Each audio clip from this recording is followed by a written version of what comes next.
From the banks of Dewey Lake, it's the Dewey Pod Monster.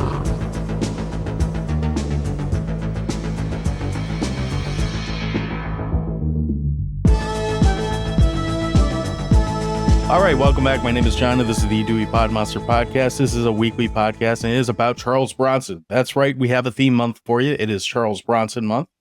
We are, of course, proud members of the You Run Podcast Network. You can find all of our old episodes, all of our new episodes, and all of our upcoming episodes at... God, now I'm fucking everything up. Never mind. Moving on.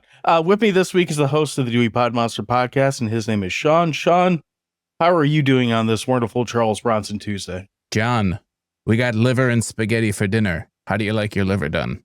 Weird. You like it done weird?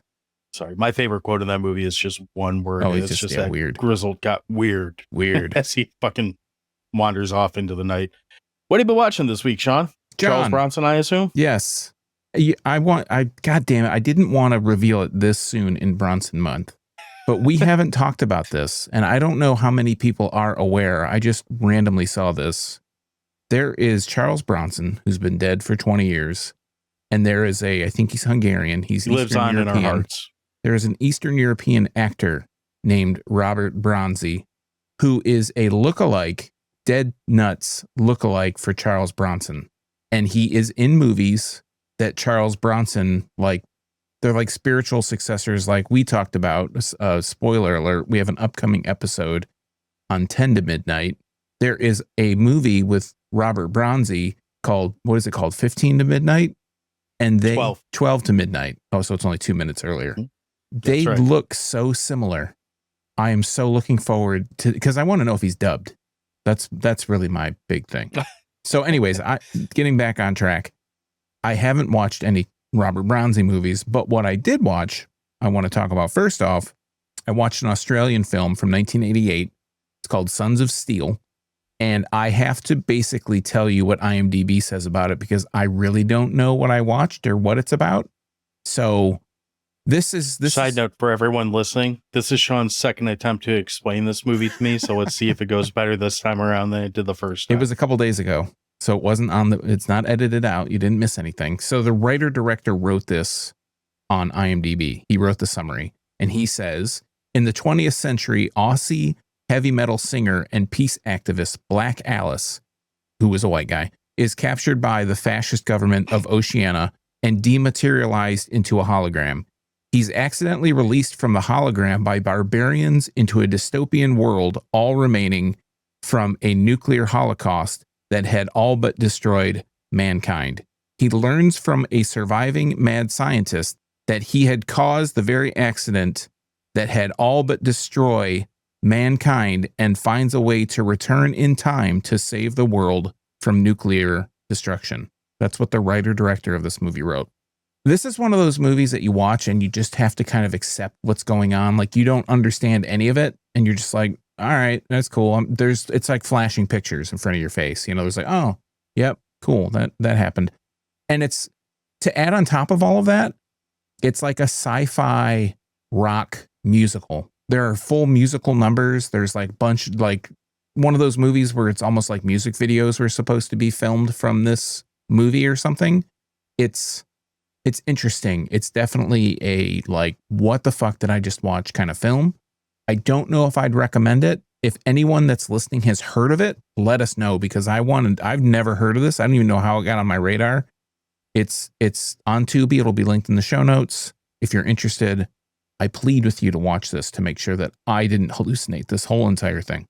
Next thing I'm going to talk about is a documentary. It's called, this is much easier to talk about. It's called Mail Order Murder, the story of Wave Productions. And it's a documentary on the history of Wave Productions, which was a shot on video studio that after a while just started to crank out movies in a week. They would just shoot it all in camera. They'd edit it in camera, meaning they wouldn't take it into a separate editor. They would just, okay, this scene's done, stop on the camcorder, go to the next scene, hit record, start. And they would rarely do 2 takes. It would be like just a 1 take. Whatever we get is pretty much what we got. They started getting into custom films, request films, where people could send in ideas. It could be a paragraph synopsis. It could be a sentence. John coughed. That's a movie. I want you to make a movie based on John coughing. They'd make the movie, or people would send in full scripts. There was one example where someone had written kind of like improv, but like shot on Chidio. Yeah, kind of. But there was one guy who wrote the full script. He directed it, but he paid them, but they ran everything, and he's like the director of this film. What ended up happening is that it led to Wave creating these damsel in distress fetish type films where women would be strangled, or they'd drown in quicksand, they'd be shot, they'd be murdered. It was like this whole fetish thing, and they'd very often be topless or fully nude. They had a bunch of As you do. a bunch of attractive, I'd call them attractive actresses that they would just find at, what's that big horror convention in New Jersey? Thriller Con? Is that what Days it's called? of the Dead? No, it's Thriller. I think it's Thriller Con or something like that. They would just find sometimes women walking around, hey, you want to be in a movie? And they'd be like, yeah. And they would just be with them for 20 years. They ended up developing this huge catalog of fetish and horror films they're still actually making movies today. And the movie goes into like how they were trying to make money with these custom films, how they had these huge catalog. They would be listed in all these catalogs. They'd have like Quicksand 1 through 9, be all these movies about women drowning in quicksand. They showed a lot of clips from the movies. They'd show some of how they came up with like the super no budget production, the sets, the special effects. One guy was like the first special effect guy. I'm not quite sure if he was there the entire time. He would said like, okay, what's the special effect budget? And the director, who I don't remember the name of it currently, would be like, it's $25. And he's like, come on, man, I can't do it with $25, but do you have 100? Like, maybe I could do it with 100.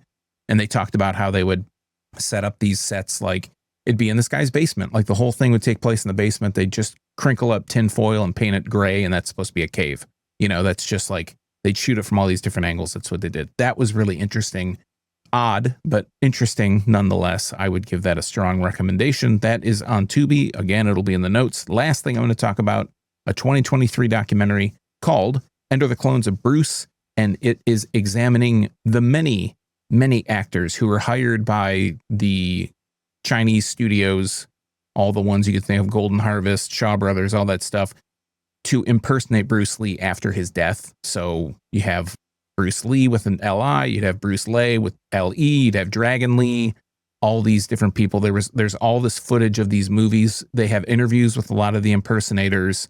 They call the whole genre Bruceploitation. They talk about kind of the whole run of Bruceploitation. Some movies where they would fill some of the movie with Bruce Lee's actual funeral and him in his casket and all this just weird shit. Like, they talk about how the Golden Harvest, they had a guy from Golden Harvest that talked about how they finished Game of Death, and there were these clones of Game of Death. They would say like, oh, this is Bruce Lee's final movie, and they'd have one of these Bruce lookalikes or impersonators or whatever be in it, and they would only know what limited production stills were released to the public. Like Kareem Abdul-Jabbar would be in a picture, and they would like get some other guy like the giant Jabbar, and they'd just have some guy that he was just a tall black guy. He looked nothing like Kareem Abdul-Jabbar.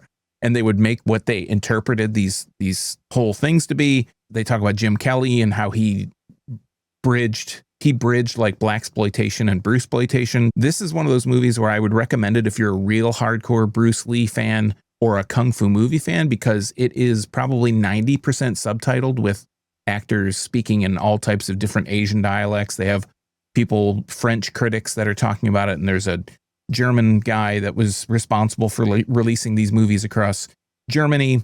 There's probably a couple hundred to like 200 different Bruceploitation films. Lots of information on how the films were made.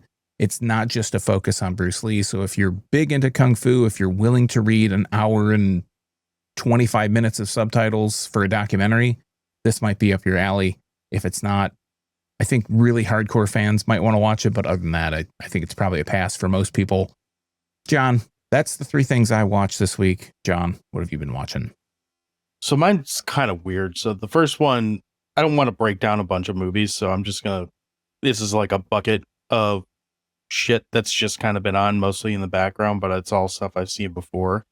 Netflix added a shit ton of James Bond movies to their catalog for some reason in the last couple weeks. And it's not just like ones like with the newer guy in it, like Skyfall and Daniel Craig, is that his name? Yes. Yeah, not just his movies. It's got some of the old Connery ones. It's got some of the Roger Moore ones, and I don't know if it's the entire James Bond catalog, like it because it's Netflix and never like makes it easy to find things, but there's a lot of them on there. And just in the last week, like I've had The Man with the Golden Gun, Dr. No, From Russia with Love, Thunderball, and Octopussy all on in the background at some point. Again, I don't know if I've seen every James Bond movie, but it's pretty fucking close if I haven't seen them all at this point. And watching a handful of them back, like not like, in short order from each other, the series is a lot more fun when you just kind of take it for its like positives and its warts. Like the Roger Moore years, 1980s and goofy and like almost slapsticky at time, depending on which, like Octopussy is a very slapsticky movie or Moonraker is a very slapstick movie for him, where he almost feels like, think like 1960s Batman, but with like James Bond paint on it, is what a lot of those movies kind of feel like. And then, you have the Connery ones where it's like, well, shit, I could see why everyone wanted to bone this guy. He's smooth as hell and all this. And they do some crazy shit with that too, including making Sean Connery Asian for a little bit in Thunderball, which is always horribly inappropriate, but kind of funny in retrospect. So I've had a bunch of those on just kind of in the background. I'm not a James Bond fanatic, but I am a James Bond fan. So seeing them all pop up and having it just easy to click over to and put on in the background has been kind of welcome. Pivoting off of that, I took your advice like 2 years after the fact and popped on the movie Sisu, which I know you've seen this. You recommended this, I want to say pretty highly, and I can see why too. Like, so Sisu is basically a movie about a Finnish dude who starts off killing Russians, and I forget what they do. They piss him off. I forget how they kill someone of his family or something. Doesn't really matter. But basically from that point on, he's just murdering Nazis like every time. Like if a Nazi's around him, he's going to murder the fuck out of them. And it's going to be splat and gore and relatively creative for the most part. I had a lot of fun with it. Highlights that I wanted to point out. I really liked when he used a landmine as a frisbee and it like hit this guy right in the spot on the head and blew him up in front of like a whole platoon of Nazis. I was like, well, that was fucking cool. I also noticed he uses a lot of people as human meat shields, and he does this in the next movie I'm going to talk about too. Spoiler, the next movie is the sequel, but because I liked it enough that I just went right to the sequel. Mm-hmm. But he uses a lot of people as a human meat shield, and I let myself wonder, like, so were bullets not as strong in the 1940s, or were people thicker, or because he should be shot like several times as like if you're unloading 40 rounds into a corpse and all that's between our hero and Nazis are a corpse, they're going to go through that corpse. Like he should be shot too, but he survives. The other thing with that one that I really would have liked to seen, there's a like caravan of women that were like prisoners of war. Basically they're kind of, it's implied they're brutalized and whatnot before they don't really show it. They just kind of show enough to make you think, oh, fuck this guy, whatever. By the end of the movie, there's like a whole women death squad like running around at the end of this. I was like, I want that movie too. Like right there, that movie would be worth watching. I think it's like somewhere between 6 and 8 women just with like rifles looking filthy and like ready to go murder Nazis. I was like, yeah, I'll watch that. So all day. And then, yeah, I followed it up immediately with the sequel, which is Sisu Road to Revenge. And have you seen this one? I know you're aware of it, I'm sure, but I don't know if you had seen it or not yet. I haven't seen the sequel yet. It's on the ever growing short list or long list. So I won't ruin the plot line with it. There is a reason why we're still going through this a second time. The big points I'll say is, okay, so we're swapping out Nazis for Russians. I think it's interesting. Maybe this is just a movie trope, but is there no high-talking Russians? Like, there's never been a high-voiced Russian male in the history of Russians in film. They're all, like, super low, bassy, like, we're going to beat you up now, Sisu, or whatever, and shit. Like, it's always these super low octaves. So it's like, everyone in Russia is a low talker. Interesting. So the second movie is really... If you like the first movie, there's no reason you won't like the second movie, but it feels like it's going through a lot of the same beats as the first one. So it's kind of like the opposite of a slasher movie because, or I guess maybe the same as a slasher movie. I don't know. He's finding new and inventive ways to make, in this case, communists meet, throughout the course of this movie. And some crazy shit goes on from start to end. But much like the first movie, it's about an hour and a half. And as long as you're okay with seeing this one dude just like annihilate everything in his path, you're going to have fun. I don't feel like it really adds a whole shit ton to what the first one did, like from a narrative standpoint or anything. It really just feels like a continuation for the most part with it, but I had fun with it. So would strongly recommend both of those. I'm not even sure where they're streaming right now, but I'm sure we'll find a way to link that if we can. Thoughts on Sisu 1 or 2? I know you said you hadn't seen 2, but thoughts on Sisu before you switch over and I love the first one. So I'm interested in seeing the second. Watch it on Tubi. The first one. Oh, well, there you go. So yeah, if you need a break from Charles Bronson during Charles Bronson month, why? We recommend Sisu. Oh, okay. Well, all right. I can get behind that. That's a good question. Pacing, maybe? I don't know. But that seems like as good a place as any to take a break because we're just really putting off the main event here. We're going to take a break and come back and finally talk about Charles Bronson and Death Wish.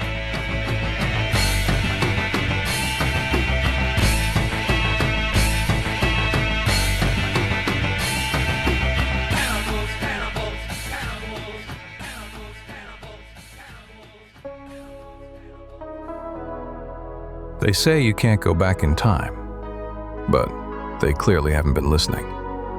From the neon-soaked cinema of the 80s to the high-octane drama of 90s pro wrestling, this is the deep dive your inner child has been waiting for.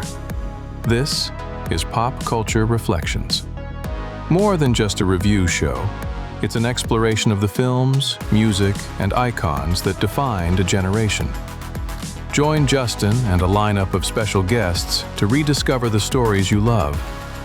Pop Culture Reflections. Listen to them now and all the other great shows on the You Run Podcast Network at yourunpodcast.com. All right. So we're back and we are starting the inaugural Charles Bronson month with the movie Death Wish, which I kind of feel like this should probably be how we're ending the month, but nah, fuck it. Let's start with this. We'll see where it goes from here. It's like 5 Death Wish movies. Do you want to do all 5 plus 10 to midnight? Well, I'm just saying we can end it on a Death Wish 2 or Death Wish 2, That's literally. True. That's true. We always start with a third-party review, and this week's third-party review comes from Kayla. Kayla is on Letterboxd, and her profile picture is the deflated girl on drugs from the drug PSA from the 90s, which I found to be amusing. Kayla gives this movie 3 out of 5 stars, and she says, "This is how everyone that jerks off to the Second Amendment thinks they're going to be." No comment. Which I kind of love that review, though I'm not sure it's written well. With that in mind, jerking off to the Second Amendment and all, Sean, what is this movie about? Okay, so for that, we go over to imdb.com. We type in the words Death Wish, and we look at the one from 1974, not the one from the 2000s. And we see it's a movie from 1974. It gets an R rating. It's an hour and 33 minutes. It gets a 6.9 out of 10 with 48,000 ratings. This is one of those ones that has a popularity number, and it makes me wonder why, but it's 4,385 out of some number, and that's up 187 spots from some other number. And we're going to read this little sentence at the top of the page. We're never quite sure. It's 2 sentences, actually. We're never quite sure if it's the storyline or the plot, but I have a strong premonition that they wouldn't put it on top if they didn't want us to read it first. And this says, a New York City architect becomes a one-man vigilante squad after his wife is murdered by street punks. In self-defense, the vengeful man kills muggers on the mean streets after dark. And if we scroll on down to the storyline, this comes care of Don Hoffman. And Don has this to say: open-minded architect Paul Kersey returns to New York City from vacationing with his wife. Feeling on top of the world, at the office, his cynical coworker gives him a welcome back with a warning on the rising crime rate. But Paul, a bleeding heart liberal, thinks of crime as being caused by poverty. His coworker's ranting proves to be more than true when Paul's wife is killed and his daughter is raped in his own apartment. The police have no reliable leads, and his overly sensitive son-in-law only exacerbates Paul's feeling of hopelessness. He's now feeling the reality.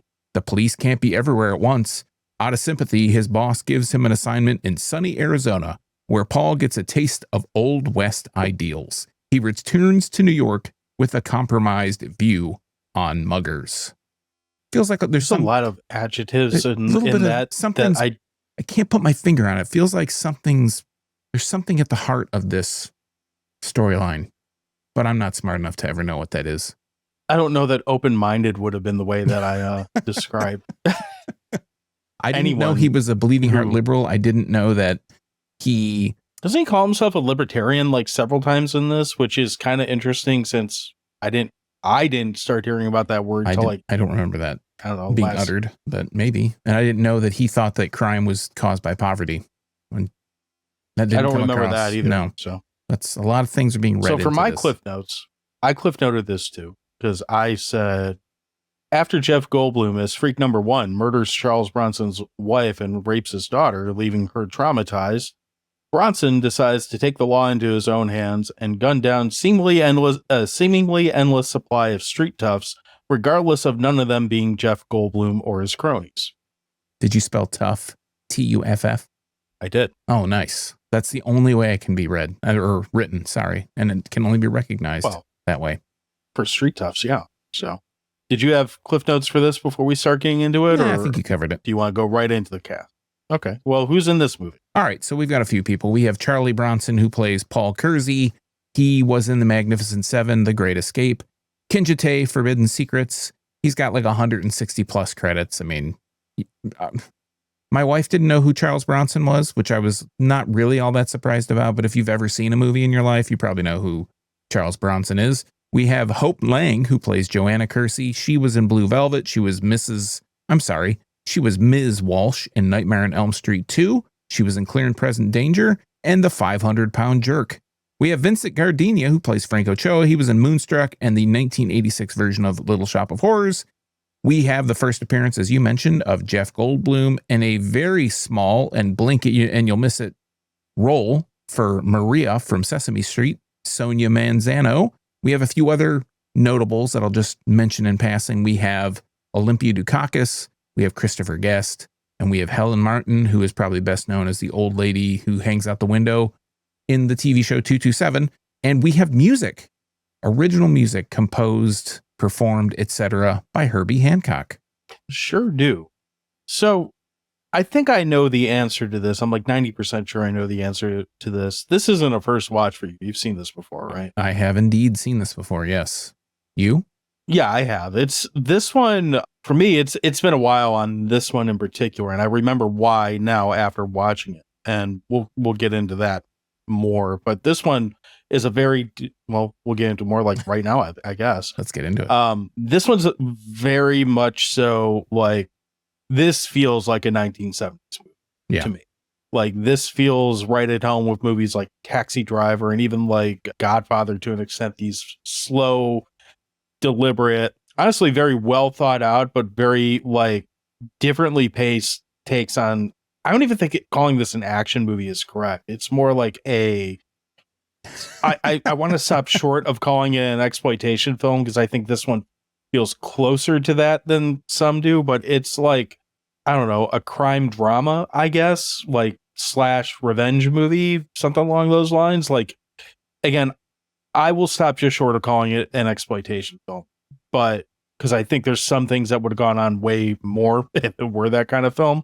But once you really get going in this series, it basically from 3, it just like it jumps the shark. And that I think for a lot of people, possibly myself included, when you think of Charles Bronson, like, although these movies have their merit and they're certainly worth talking about, and this movie is certainly the one that I think of when I think of what turned him from cowboy to like, you know, inner city like murder boner guy.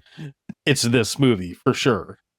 But I don't know. It's a hard one to go back to because unlike Death Wish 3 or some of the other movies I'm sure we'll come up with over the course of the month, it's a little bit more of a challenge to watch because the way it handles everything, although I think it does most of it pretty well, it's not for the faint of heart, and it's not a lighthearted movie by any stretch.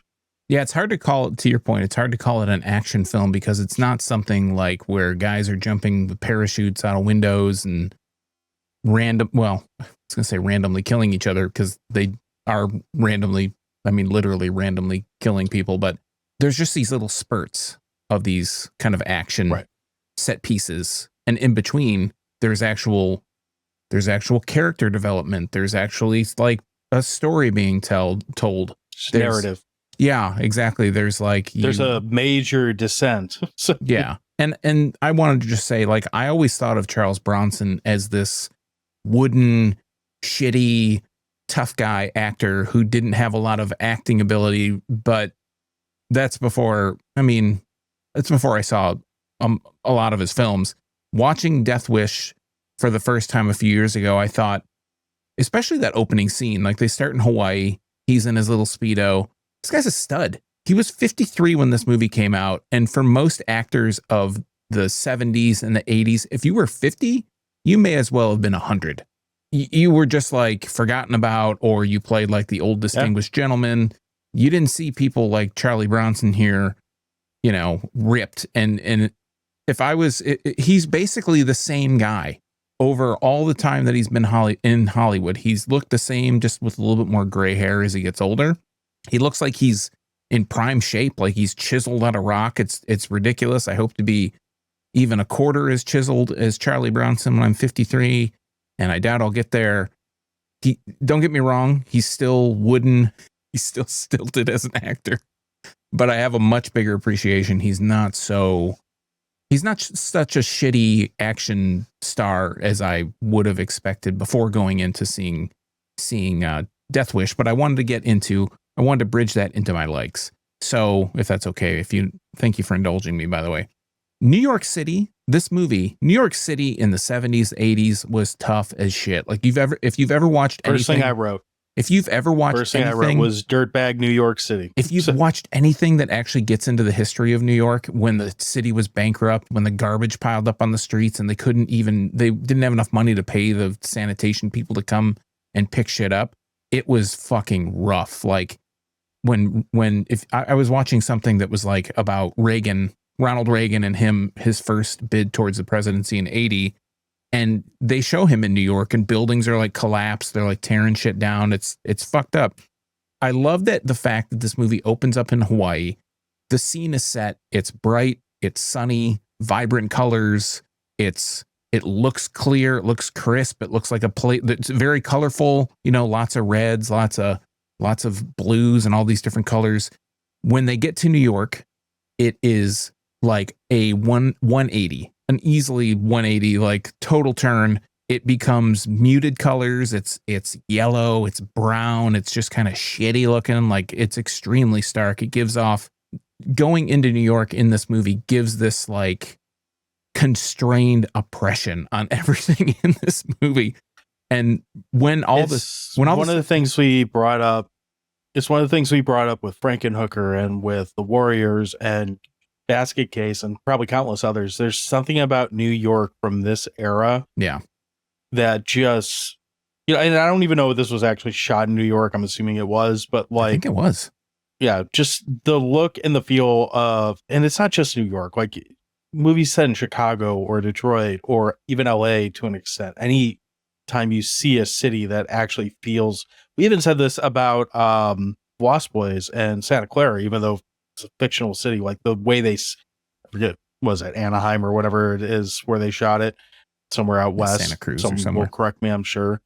Yeah. Whenever you get a city, for better or worse, that just looks lived in, and you could just feel it, whether you could feel the coldness of it, you feel that like it's a living, breathing thing. It pays off in dividends, and this movie nails it with that. The way this movie starts, like I said, we have the Hawaii thing, and then they come back, and then it's within 15 minutes of this movie, we've got Charles Bronson's wife is killed after they go to the grocery store. Jeff Goldblum and a couple other tough guys are there, and they're like, being a menace, and they see where the groceries are being delivered. They see two women on their own, Bronson's wife and daughter, and they find the address that they're going to. They break into the place. It's basically the same thing as Fatal Deviation, except in English. Yeah, pretty much the same movie. I mean, it may as well be the same thing. Yeah. They break in. It's all so brutal. Like it's and by 15 minutes, his wife's dead. His daughter's catatonic. She's got, she's just all closed up. She's in some kind of psychosis. All these different words are thrown around. They get right off the bat and tell you why this guy should be outraged, and the environment that he's living in has caused this whole thing. I think it's hard to call it a like. It's hard to say this isn't my likes, but all this shit, the assault, everything is just so brutal, so 70s, so like we've finally gotten into the era of filmmaking where we can tell the story that we want to, the way that we want to, rather than the way that we would have done it in black and white times where everything's just kind of implied, the Hays Code and all that shit where they don't really show anything. This is like, they're not showing everything, but they're showing like enough to give you a really good fucking idea of how brutal this shit is. It's just like, and I said this when I talked about it last year when I kind of was like, this is one of my what you've been watching picks. It's just fucking heavy, man. It's heavy. I don't know if there's any other way to say it. Oppressive, heavy, brutal. I'm going to take that and kind of pile it into one of the things that I really like about this. Actually, two things. Obviously, you don't want to see how this movie starts. It's pretty unpleasant what happens to his wife and daughter. But I will say, I think it's interesting in this movie that, especially for a movie that came out in 1974, they actually kind of addressed a traumatized victim, which I feel like in a lot of 70s movies, it'd be a lot more like, well, back in the kitchen with you, or, something like it would be just totally washed over.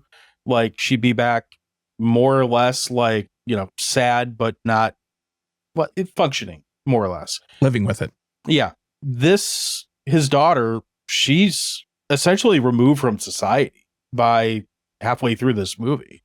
Like I don't know if catatonic's the right word, but she's totally inept at this point. She's unable to function going forward. So, and they actually show, doctors talking to her, doctors talking to it's not like this is a movie about her. So it's not like they're following her story the whole way, but they actually address it in a way that shows that more than again, like you said, she's dealing with it. She's actually put into this situation. And it does kind of pile on to what I think is the better achievement that this movie does is it takes this guy and Charles Bronson's character, who you're led to believe is a seemingly level-headed guy. He's, got a wife. He just went to Hawaii. He's an architect or whatever. He seems like he has a good job. And they just break the fuck out of him. And they do it step by step. And it's not like, what happens to his wife and daughter, if the movie was just that happens and he snaps and goes on a murder spree, okay, we could probably buy that. And there's just as good a chance that you and I would be talking about it because that's the kind of shit that we watch. I wouldn't put that past it. But this movie takes its time getting you to that. This movie, first it has him go to the funeral. Then he goes back to his home where it happens. And you still see the spray paint and shit on the wall and whatnot. It shows him get broken down and start trying to do go to the cops first. Be like, hey, what's going on with this? And they basically tell him yeah, maybe we'll find him. But we're not really looking and we're not really trying because, it's Jeff Goldblum. What are you going to do? And you see him take his first step where he goes and takes a sock full of quarters and whomps the shit out of a guy and has this little adrenaline rush. And you see him go to Arizona and watch this Wild West show and say, you can hear him in his head. He's like, I was in a couple cowboy movies. I could probably do this. I know a thing or two about a thing or two. And then it turns out he's also they go into his past a little bit more about why he can shoot the way that he shoots in this movie until he can't randomly at the end of the movie, stuff like that. They actually do a good job of, whether or not you want to say it's believable is a whole different conversation, but they do a good job for what this movie is of taking this person and breaking him down and reducing him to what he becomes, the character of the vigilante, in a relatively believable way. It paints a picture that he's had everything taken away from him. He's isolated and he's not getting any help. So he goes and helps himself. To add on to that, there's scenes in the movie where you can see him, as a normal person would be. There's a scene really in particular when he goes, after he finds out from his son-in-law that his, wife and daughter are in the emergency room. He goes there. There's they're sitting in this little waiting room area, but they can see everything else. And there's a guy just kind of walking around. He's bleeding out of his head. And the nurse is just kind of like, sir, I'll get to you when I can or whatever. Just have a seat and we'll be right with you. And he's like, this man's bleeding. Like, how come nobody's helping him? And it's like, dude, you are so living in fantasy land. And he starts to realize like when the cops aren't really helping him out, they kind of just push him off and they're not really doing anything for him. And he sees the hospital and how much, his coworker tells him about crime, but he's also like, oh, I didn't really like, even though he lives in shithole New York, he seemingly has been blind to all these problems going on around him. And then when he goes to that first guy, when he stands up to himself, I think this is pre-gun, and he hits that mugger, he gets like that thirst. He gets that taste of power. And he's like, holy shit, I can stand up for myself and I can do this for myself. And like you said, he goes to the Old West show and he's like, you can really see his face, like on his face. He goes, the rancher guy in Arizona, the developer that's trying to build this property, they become friendly. I mean, it's not like an extended amount of time in the movie. It's like 5-10 minutes of the movie. But the guy's like, oh yeah, he tells him, like you said, he tells him the whole backstory about his conscientious observer in the Korean War and how his dad was a hunter and blah, blah, blah. And he died in a hunting accident and all this stuff. And he sends the developer guy sends a gun back with him, a pistol back with him. And that's when he's like, it's one of the things I wrote too as a favorite. I love that you can just gift someone a gun in 1974. And they can take it on a plane, sneak it onto an airplane, and no one ever questions it at any fucking point. Like, again, 1974. So a material thing that I wanted to mention about this movie is, I don't know if you noticed it, when they go to the Old West show, the developer is driving this old family truckster style station wagon with these two big Texas Longhorn horns, one on the front of the car, one on the top of the car. Mm-hmm. We've got to put this, when we do the social media promotion for this episode, we've got to put that out, because it's like it goes in my opinion, it ranks right up there with Escape from New York, the chandeliers on the car. It's like, we should all be driving cars like this. This is how all of our cars should be. It's ridiculous that we're not. We're depriving ourselves because we're not able to put big Texas Longhorn fucking horns on our car. We should just do this. I mean, take it back. I guess we could. I don't think it's illegal. Hey, I don't know. So I also, one of the things I found kind of interesting too, although the police are often incompetent in this, it's almost like they're incompetent by choice. I love that the chief or head detective or whatever he is has the most obnoxious cold throughout this entire movie. I would have loved someone to punch him for sneezing in their face, because he's doing it through every scene, and he's just got some new cold medicine in every scene to start to he's got the thing to snort. He's got some, it's always something different with this guy.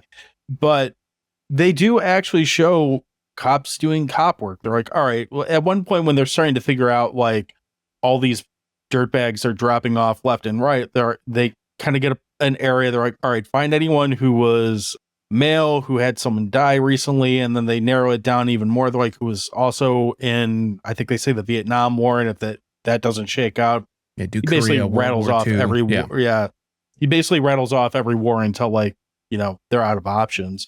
I think there's a couple other things too, but they actually do enough to kind of make sense in how they close in on our hero Charles Bronson in this, which is kind of an interesting take, because the police in this movie are all over the place.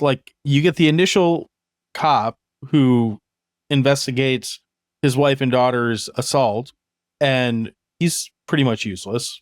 He just smiles and nods and says, I gave it to this guy, who smiles and nods and say, yeah, well, we're trying. And then you get these other cops who kind of have this weird mix of, we can do cop things and figure things out, but I don't even know if I'm going to, here's your big spoilers warning if you haven't seen Death Wish yet. So, give it a couple seconds. And 52-year-old movie. Yeah, 52-year-old movie.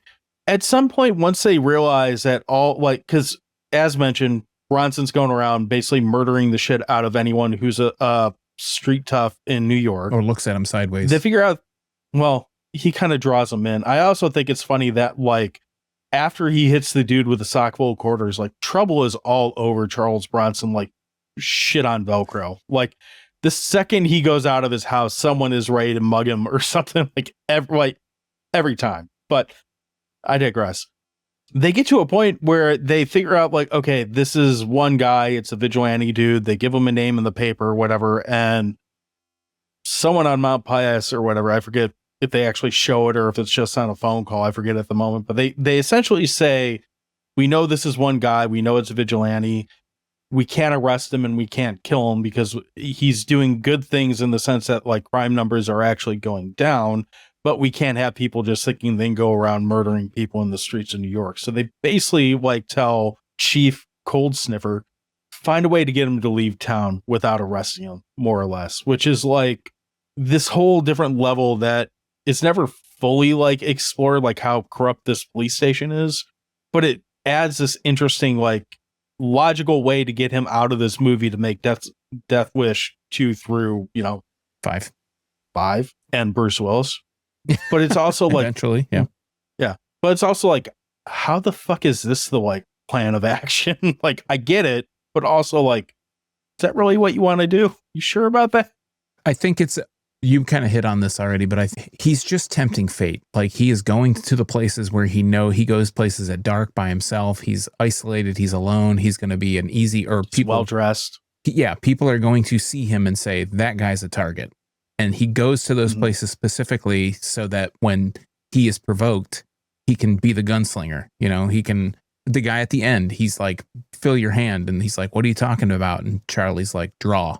He's like challenging him to a draw. Like he's this Old West gunslinger. Like, I love how he doesn't, like, clunk. Yeah, because he was shot and he's like losing all this blood. Right. So that's and I think he doesn't have any idea. Like, at the end of the day, he has no idea who's actually responsible for what happened to his family, but he just wants to see bad people pay. And I guess that's part of the reason you're like, well, we got to root for this guy because he's like the good guy. Like, the cops aren't behind him. They kind of are, but they're not. They're on the run. They're chasing him.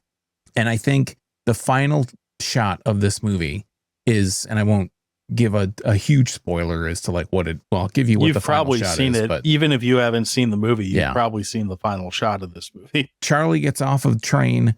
A lady's being harassed and she drops all her packages and he goes over to help her pick up these packages or whatever. And there's this roaming band of hooligans or whatnot. Like, they look like they're going to a costume party. I mean, this is 1974, so who knows if these are how hippies or ne'er-do-wells dressed or not. But he turns at them and they're like, yanking on their crotch and like pretending like whatever's like their dick and stuff. And he just does the finger gun at him. He just looks at him, gives him a little smile, and like, I'm here now. I'm in a new place. I'm gonna kill me some fucking criminals.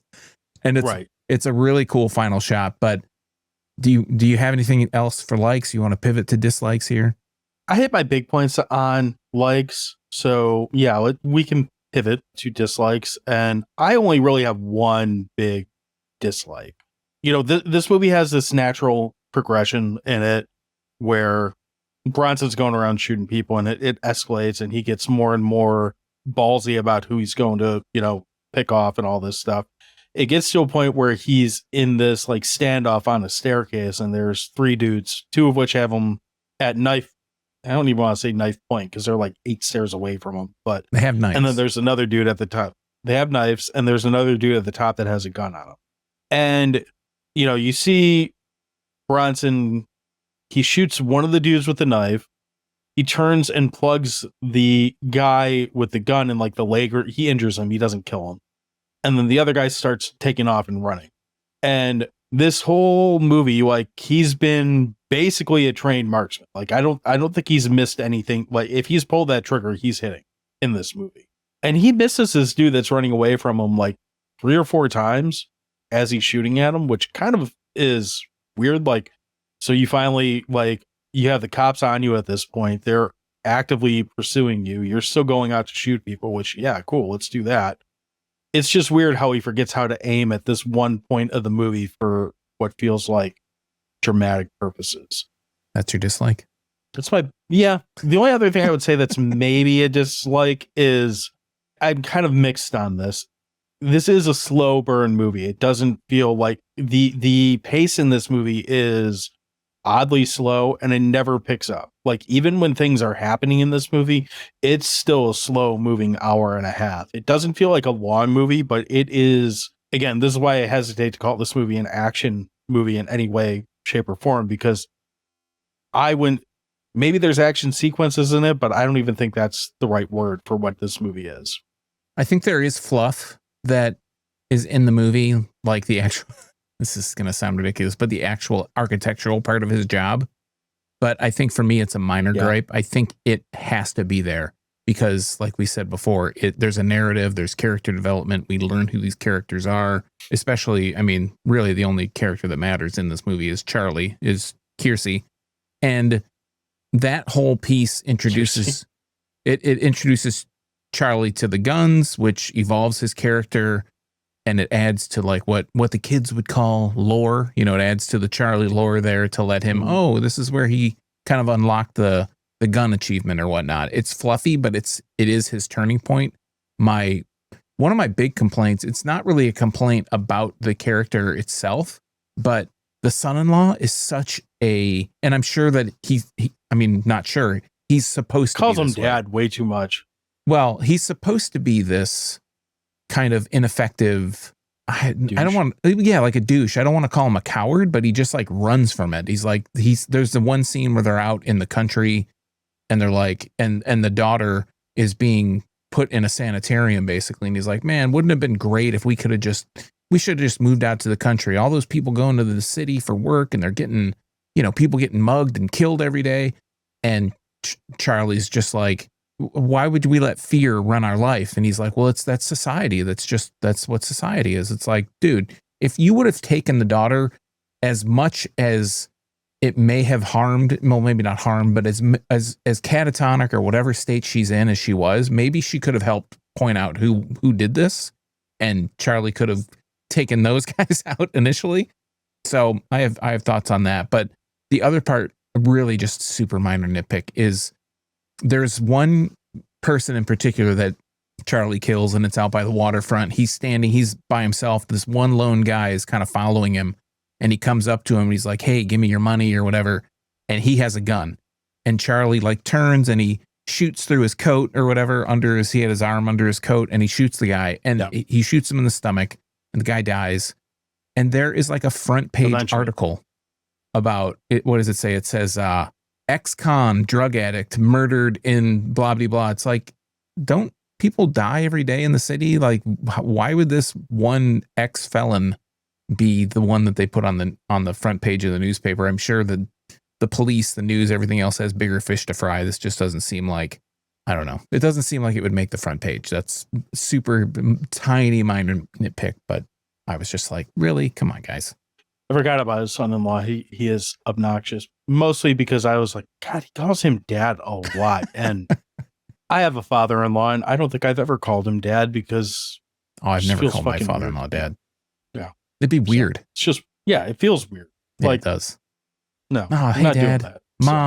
Mom's in but love the guy to death, but I don't want to call him that. Yeah. So, not my bag. Weird.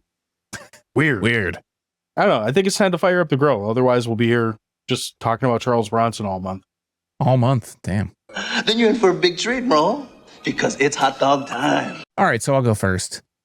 So before seeing this movie, I think I thought of this as being this stereotypical crime story with as I mentioned before, a wooden actor, not really able to show much emotion. And I have to say, after seeing it now for the second time recently, I feel like it's a pretty compelling crime story with a little bit of cat and mouse, a little bit of the chase, and a story of a man who wasn't going to take it anymore after everything he really cared about was taken from him.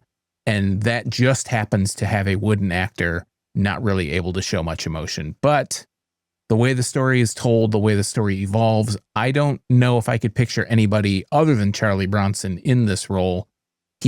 I feel like he's kind of the not perfect. Even Bruce Willis?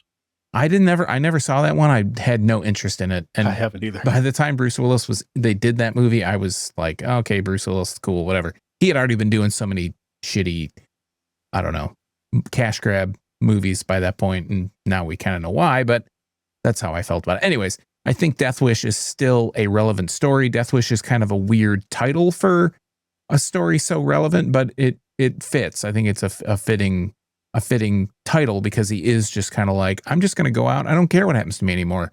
I'm just going to take out any bad guys I see. I give Death Wish a full hot dog. I could watch this again right now. I think it's a great movie. Whose hot dog is this, huh? Is it yours? This is an interesting one because I think for me, like, I would say Death Wish is a full hot dog movie. Like, it's good. It tells the story in a really well done way. And we already hit on how this is really a character and story based movie more than it is just like a shoot 'em up movie. Like, again, where some of these might go in the future. That said, if you're asking me like to recommend this for other people, I don't know that. I think this is probably more in the half hot dog range. And I say that because you really got to kind of know what kind of movie you're getting yourself into in that like early to mid 70s borderline exploitation. Like, you're going to see some shit that you might not be comfortable with seeing in this movie, depending on what you are comfortable watching. And that could be a real turnoff for quite a few people. But for me, yeah, it's as far as his acting is concerned, it's probably one of his better story-based movies for Charles Bronson. Is it my favorite Bronson movie? No, it's not even my favorite Death Wish movie.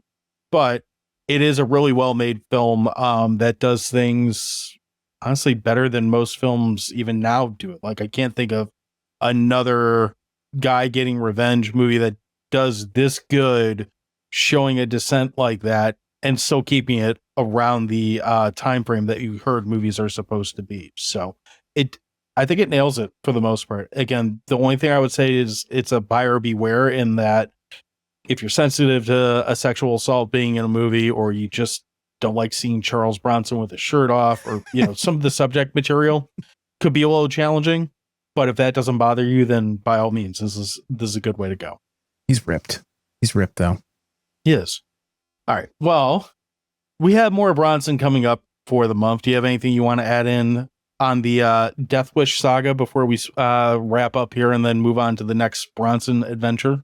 No, I think you're kind of dead on. Like this, if you don't, buyer beware. Like you should probably know that there's some graphic shit in this movie. Don't watch it with your kids. Probably not. I mean, you know, unless they're consenting adults. But yeah, I'm on the same page with you. All right. Well, we'll be back next week. We're going to have a guest with us to talk about another Bronson movie, which might or might not be my favorite. It's definitely one of my favorite spoilers. In the meantime, you can find us at all the usual spots. We're on social media at Dewey Podmonster, with the exception of Blue Sky, where we are found at crap.town. You can go to our site, which is also crap.town. You can find all of our old episodes there and anything else that we do there. New, old, indifferent. You can leave us feedback there too. That's always a good, welcome thing. Tell us how grumpy we are and how much we hate everything. Or maybe you listen to this episode and know that's not the case. Just really going to let that drag on for a few weeks, aren't I? A month after it was put out. You can go to yourunpodcast.com. We are You Run Podcast Network members. You can find all of our old episodes and all of our new episodes there as well. While you're there, please do check out one of the other amazing shows on the You Run Podcast Network. And I'm forgetting something. Sean, what am I forgetting? I don't know what you're forgetting, but I was going to say, if any of the things that we talked about earlier in this show, or even Death Wish, sound interesting to you, you can check out our show notes. Most of that stuff's going to be in the show notes, linked for free, where you can watch it for free. I don't know of any other show in this galaxy, universe, multiverse, dimension that lists so many movies that you can watch for free, stream from somewhere for free.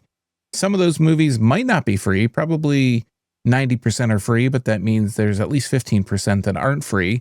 And those will probably have Amazon listed after them in parentheses. If you click those links, if you buy anything from Amazon, that's an affiliate link. We get a small cut of anything you will buy from Amazon once you click those links. Other than that, if you want to follow me on social media, I'm exclusively on Blue Sky. I am at internalbleeding.crap.town. You can find me. I'll probably post a clip of something from Death Wish when this episode is out, so you can look at it and be like, yeah, that's cool. And yeah, that's all I got. John, back to you. That's cool. So cool. All right. Well, stay flippity, motherfuckers. We'll be back next week. Swill up, boat horns. It is pretty flippity. Bird season's over, Butthorn.